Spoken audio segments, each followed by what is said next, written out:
जैसे कि हमने अपनी पिछली खबर में बताया था कि किस प्रकार गांधी रोड उल्लासनगर 5 स्थित इस इमारत को बनाने में रिस्क बेस्ड प्लान की आड़ में बेतहाशा अवैध बांधकाम किया गया है और 3 अलग अलग ज़मीनों को अवैध तरीके से जोड़कर अवैध निर्माण को अंजाम दिया गया है, जिसमें से 2 ज़मीनों का न्यायालय में विवाद चल रहा है। तीसरी ज़मीन की टैक्स पावती का विवाद भी सामने आ गया है। अवैध तरीके से जोड़ी गई ये ज़मीन ओम प्रकाश कल्याणी की बताई जा रही है। 80 वार ब्लॉक की इस ज़मीन के हिस्से में टैक्स रसीद का झोल कर ओम प्रकाश कल्याणी ने अपने नाम करवाई है। उल्लासनगर महानगर पालिका के टैक्स विभाग की कार्यप्रणाली पर पिछले कुछ समय से कई बार सवालिया निशान लग चुके हैं और अब इसी कड़ी में एक मामला सामने आया है, जिसमें एक प्रॉपर्टी क्रमांक 53DI-BB 011383200 उल्लासनगर 5 जो राजविंदर सिंह के नाम पर थी,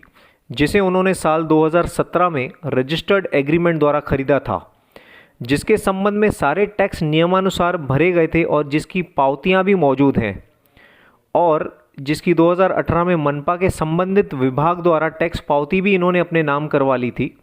पर अचानक ओम प्रकाश कल्याणी नामक व्यक्ति ने मनपा को 14/6/2018 को एक पत्र लिखकर उक्त प्रॉपर्टी पर चढ़े राजविंदर सिंह के नाम को हटाकर अपना नाम लिखवाने की अर्जी दाखिल की, जिसमें मनपा के टैक्स विभाग के सुखदेव बम्बानी और दिनेश मरोठिया ने बिना कोई जांच पड़ताल और हियरिंग किए टैक्स रिकॉर्ड्स से राजविंदर सिंह के चढ़े हुए नाम को हटाकर ओम प्रकाश कल्याणी का नाम चढ़ा दिया गया। सुखदेव बम्बानी और दिनेश मरोठिया सानपाड़ा पुलिस स्टेशन में दर्ज फर्जी कागजातों के एक मामले में भी आरोपी बताए गए हैं। मनपा टैक्स विभाग के इन कर्मचारियों ने अपनी कुर्सी और पद का दुरुपयोग कर ओम प्रकाश कल्याणी को फ़ायदा पहुंचाया है, ये राजविंदर सिंह का कहना है, जिसके खिलाफ इन्होंने अपने वकील द्वारा 27/7/2018 को मनपा को एक पत्र भी लिखा, जिसमें इस धोखाधड़ी के खिलाफ एक अर्जी दायर की। इस मामले में अब फिर से पत्र व्यवहार मनपा के उक्त विभाग में किया गया है और अब सोचने वाली बात यह है कि प्रॉपर्टी क्रमांक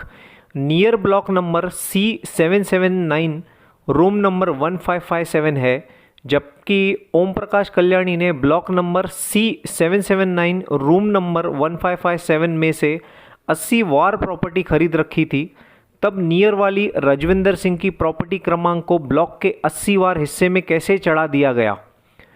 मनपा के टैक्स विभाग के कुछ कर्मचारियों और ओम प्रकाश कल्याणी जैसे लोगों की मिलीभगत से जिस तरह से ऐसी धोखाधड़ियां हो रही हैं, उसकी जांच जरूर होनी चाहिए और जल्द से जल्द मनपा के वरिष्ठों को ऐसी गलत बातों का संज्ञान लेकर कार्रवाई करनी चाहिए।